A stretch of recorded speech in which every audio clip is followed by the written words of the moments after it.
નોરતા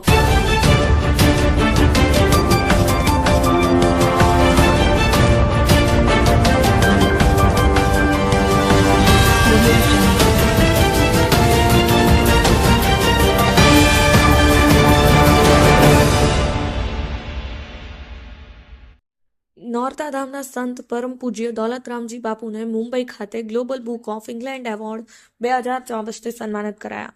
વ્યસન મુક્તિ, કુરિવાજો અને દરિદ્ર નારાયણની નિસ્વાર્થ સેવાની સાથે સાથે સનાતન સંસ્કૃતિને ઉજાગર કરવાનું ભગીરથ કાર્ય કરતા પાટણ સમીપ આવેલ નોરતા ધામના સંત શિરોમણી પરમ પૂજ્ય દોલતરામજી બાપુ અને પરમ પૂજ્ય વિશ્વ ભારતીજી સહિત તેમના અનુયાયીઓ દ્વારા કોરોના કાળમાં કરાયેલી વિવિધ સેવા પ્રવૃત્તિની નોંધ લઈને અગાઉ વર્લ્ડ બુક ઓફ એવોર્ડથી તેઓને સન્માનિત કરવામાં આવ્યા હતા. ત્યારે તાજેતરમાં પરમ પૂજ્ય સંત શિરોમણી શ્રી દોલતરામજી બાપુને મુંબઈ ખાતે જોગેશ્વરી વેસ્ટમાં આવેલ નવનીત ગુજરાતી સમાજ ભવન ખાતે તારક મહેતા કા ઉલ્ટા ચશ્માના ડાયરેક્ટર આસિત મોદી અને સિરિયલના મુખ્ય કલાકાર જેઠાલાલ સહિતના મહાનુભાવોની વિશેષ ઉપસ્થિતિમાં global book of England award 2024થી સન્માનિત કરવામાં આવ્યા હતા.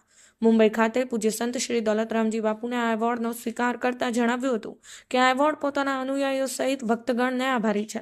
ત્યારે પરમ કૃપાળુ પરમાત્મા જીવનમાં સદાય આવી સમાજ સેવા કરવાની શક્તિ બક્ષતા રહે તેવી કામના તેઓએ વ્યક્ત કરી હતી.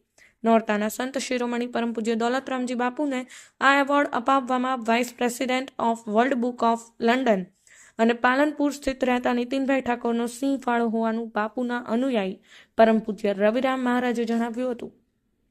Bureau report, Patan news 24, Patan.